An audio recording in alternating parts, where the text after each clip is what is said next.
Okay, right, we are looking at high voltage. We will today talk about the breakdown mechanism of gaseous, liquid, and solid materials. Kindly note there are some mathematical expressions, however, they will not be touched on.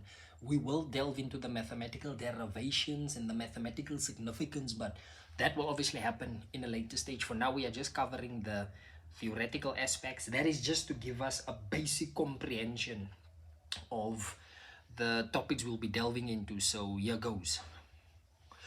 With ever increasing demand of electrical energy, the power system is growing both in size and complexities. Okay, the generating capacities of power plants and transmission voltages are on the increase because of their inherent advantage or advantages.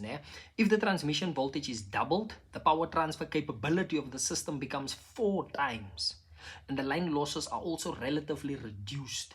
As it becomes a stronger and economical system in India, we already have 400 kV lines in operation and 800 kV lines are being planned in the big cities. Okay, the conventional transmission voltages, they range anywhere from 110 kV to 220 kV and are used as distribution voltages because of increased demand.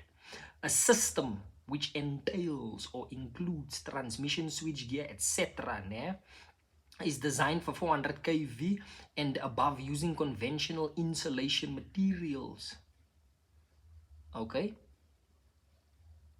designed for 400 kV and above using conventional insulating materials is both bulky and expensive, and therefore newer and newer insulating materials are being investigated to bring down both the cost and space requirements. The electrically live conductors are supported on insulating materials.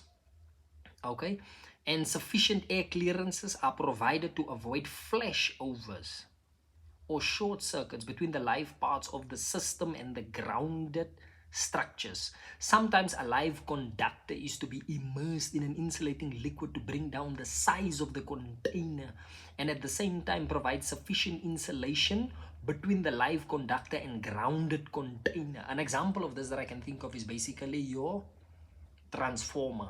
Simply meaning a big transformer is if you don't have oil inside. However, the moment you introduce oil inside your conductor, oil inside your transformer, then essentially the size of the transformer is also reduced. Why? Because the oil, it serves as a better form of insulation between your grounded elements as well as your live elements. That is basically what they are trying to discuss over here. Okay, so now let's continue. In electrical engineering, all the three media, it's basically you have a medium, and then when you have medium in plural form, we call it media.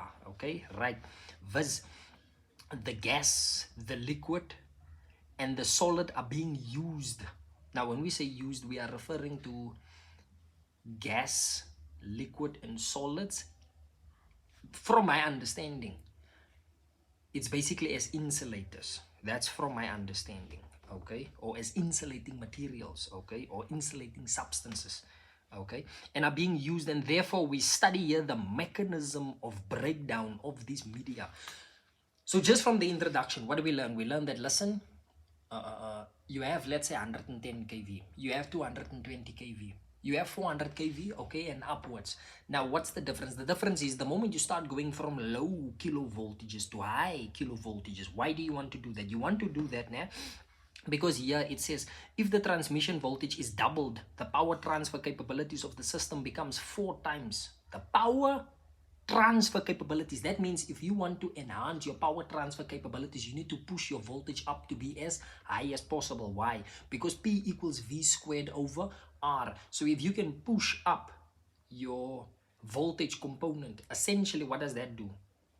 What that is doing is now your current flowing, it's actually less. Now this is the thing about overhead lines, just as a side note. When it comes to overhead lines, there's something we have to take into consideration. What is that something? The moment we start talking about voltage, we are talking about insulation. The moment you start talking about current, we are referring to the cross-sectional area of your conductor. Simply meaning the higher your current, the bigger your cross-sectional area. The lower your current, the lower your cross-sectional area of your conductor. Also, what's happening is what?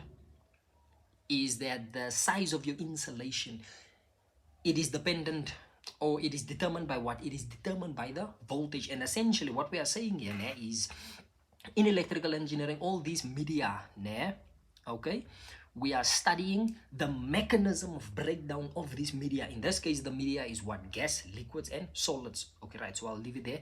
So for now, yes, in the next video we are going to touch on mechanism of breakdown of gases.